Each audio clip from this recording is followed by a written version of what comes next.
Anda kembali di Dua Sisi, saya ingin ke Herianto. Herianto, ini kan kita lihat ya bahwa hari ini Presiden kita, Prabowo Subianto dengan Presiden ke-7 kita kan begitu mesra, begitu akrab. Artinya kita bisa juga melihat dari makna yang positif. Ada politik merangkul di situ. Nah, terus ketika digambarkan oleh mahasiswa ITB ini, Anda melihatnya seperti apa? Ya, jelas. Saya ingin mulai dan menegaskan ya, bahwa kejadian meme ini bukan hanya kejadian baru kali di dunia ini. Bahkan fenomena ini bukan monopoli untuk bangsa Indonesia. Negara-negara demokratis itu seringkali sudah menerima, bahkan menjadikan budaya untuk bagaimana pengontrolan sosial politik saat itu. Dan kita melihat ada 3 contoh, coba saya berikan sebagai referensi kita untuk melihat secara universal bagaimana kejadian-kejadian seperti ini. Yang pertama saya menegaskan pada tahun 2016, bagaimana Donald Trump dengan Putin dibuatkan mural di tembok, itu berciuman juga. Tadi kita sudah disampaikan. Saya menegaskan itu sebagai penyindiran atas bagaimana kepemimpinan yang otoriter dengan pemimpinan populis saat itu. Menandakan tentang kebijakan yang begitu mesra. Namun sikapnya, ia menjadikan bahan diskusi.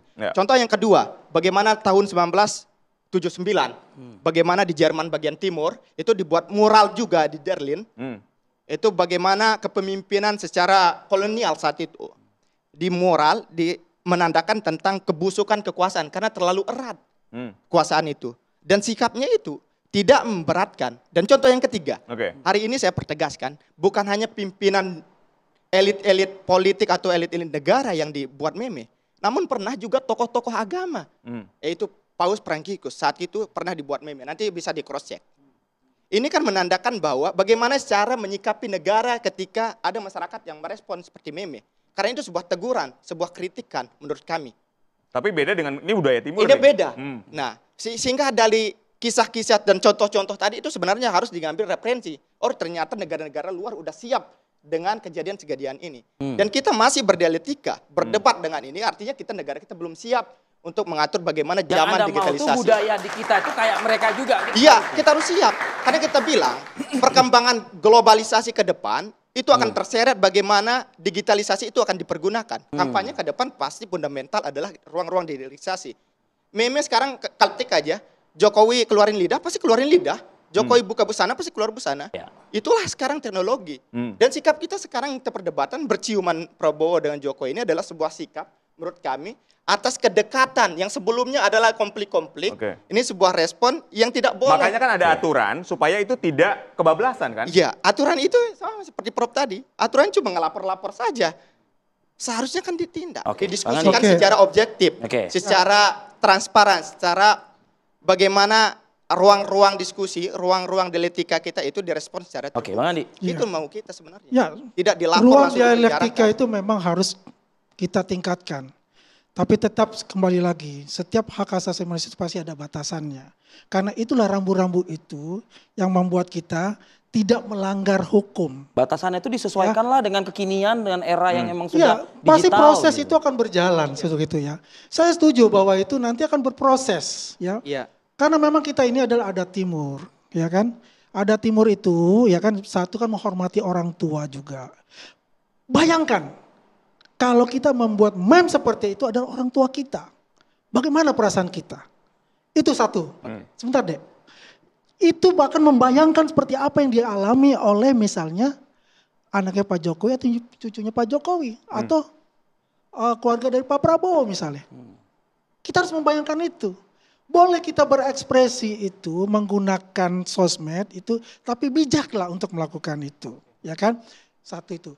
Dan kedua, jangan kita selalu berpandangan kepada Eropa, kepada Amerika. Cina, Amerika sudah takut-takut sama Cina sekarang.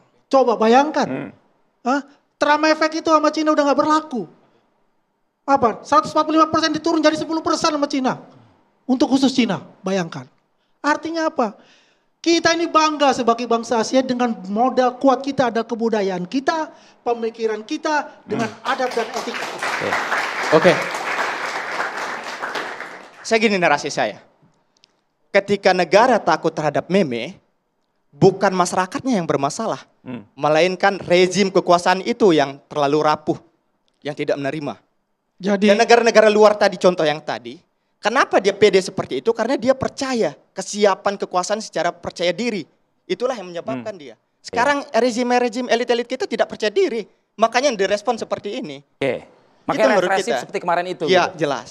Ya, kalau kita bicara represif itu sudah ranahnya dari kepolisian menilai itu dengan macam-macam tafsir dari mereka.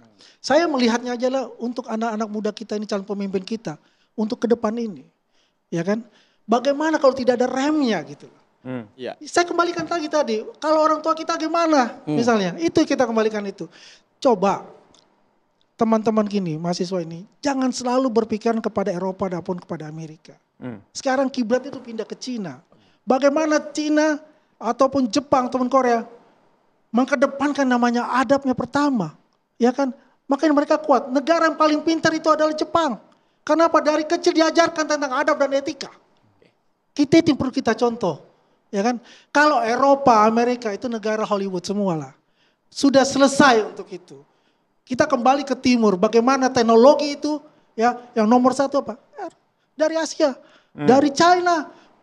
Coba bayangkan, ya, ini kita agak luar konteks sedikit. Ya, perang Pakistan India, yang menang apa pesawatnya? Pesawat Cina. Ini melebar kemana-mana. Saya bukan melebar, saya memberi contoh. Saya memberi contoh bahwasanya kepada adindaku semua tidak berpikiran hanya kepada Eropa dan Amerika. Dia ngomong di belakang, saya di belakang mau ngomong, dia ngomong. Kapan berhenti? Ini mewakili pemerintah kok, nggak beri kesempatan. Saya tidak mewakili pemerintah, saya mewakili kepada bangsa Indonesia. Iya, udah. Prof, silakan. Apa yang gini loh. sampaikan? Melanggar adat, melanggar norma itu sanksinya adalah bukan ditahan. Itu yang harus dicatat. Sanksinya bukan harus ditahan. Lalu karena apa? kalau ditahan sanksinya itu apa? adalah. Itu sudah kali kelima loh Prof menyampaikan itu. Makanya sanksinya adalah ya kita kecam dengan pernyataan bahwa Anda itu tidak sesuai dengan norma-norma Indonesia. Seperti itu. Itu namanya mengajari orang, mendidik orang untuk supaya mengetahui tentang norma-norma kesusilaan dan sebagainya, atau katakanlah norma-norma adat, agama dan lain-lain. Tapi jangan lalu kemudian ditahan. Ditahan itu persoalan hukum. Hukum meskipun itu harus tadi ada sudah sampaikan yang tadi namanya, juga Prof sudah dibahas, ini kan persepsi kan masalahnya kan? Bukan persepsi. Loh, kan ini kebiasaan ingin menahan tadi. Mohon maaf Pak. Dengan menahan itulah akhirnya kita lalu harus ditahan mempersepsi menjadi bahwa alasan lagi ya. itu memang dipakai untuk membungkam, padahal tujuannya bukan untuk Ditangkap itu. poinnya. Baik, poinnya. Saya tidak setuju dengan kalimat kok ditahan. Ditahan itu adalah bagian daripada proses hukum yang berlaku, Prof. Iya. Jadi bukannya kita itu ingin menahan. Iya, makanya itu jangan digembar-gemborkan bahwa kenapa melanggar susila kok ditahan. Kan dikaitkan dengan agama, melanggar agama. Itu nggak benar itu. Terima kasih, Prof. Itu nggak ada hubungannya dengan tahan menahan. Kalau ada pelanggaran etika, tidak ada hubungannya dengan tahan menahan. Karena durasi kita singkat. Kalimatnya silakan itu ditanggapi. Tidak ada ditahan, hubungannya dengan saya tahan nggak bisa menahan. terima Silakan, itu. Bang Andi. Ya, Kasihan begini. rakyat kalau cuma di Ya, Pak Arianto kita tahan sebentar. Kita ke Bang Andi. Baik. Ini sudah masuk ke ranah-ranah hukum, memang saya bukan expertise untuk masalah ranah hukum. Ya Pak Arianto expertise. Kan expertise adalah beliau. Betul. Ya proses-proses itu diserahkanlah kepada penegak hukum untuk itu. Yang penting ini adalah justru penegak hukum itu kadang-kadang keliru. Sebentar, Makanya Prof, ini durasi kita sudah habis. gitu loh. Oke, Prof, durasi kita sudah habis. Baik, silakan. Ya kan boleh saya bicara. Jadi intinya gini, ini adalah pembelajaran yang terbaik buat kita. Saya setuju, kita ada proses nanti itu anak-anak muda itu akan berkembang, akan lebih hebat pada 2045. Jangan memupus cita-cita mereka dengan hal-hal yang tidak ada kompetensinya. Baik. Kita dukung terus mahasiswa. Hidup mahasiswa! Hidup mahasiswa! Baik. Hidup mahasiswa! Oke, boleh ke depan semua narasumber kita. Durasi memang sangat terbatas ketika kita berbicara soal Pak Arianto dan juga Bang Andi bisa bergabung. Undang-undang ITE, kebebasan berpendapat, berbicara dan berekspresi ini memang pembahasannya harusnya sangat panjang. Tapi durasi kita hanya 1 jam. Akan selalu kontroversi. Baik, itu yang bisa kita hadirkan pada malam hari ini di Dua Sisi. Akhir kata ya, saya Arif Fadil dan Aditya Nugroho, kami pamit undur diri. Saksikan terus Dua Sisi setiap Kamis pukul 8 malam waktu Indonesia bagian Barat. Terima kasih dan sampai jumpa.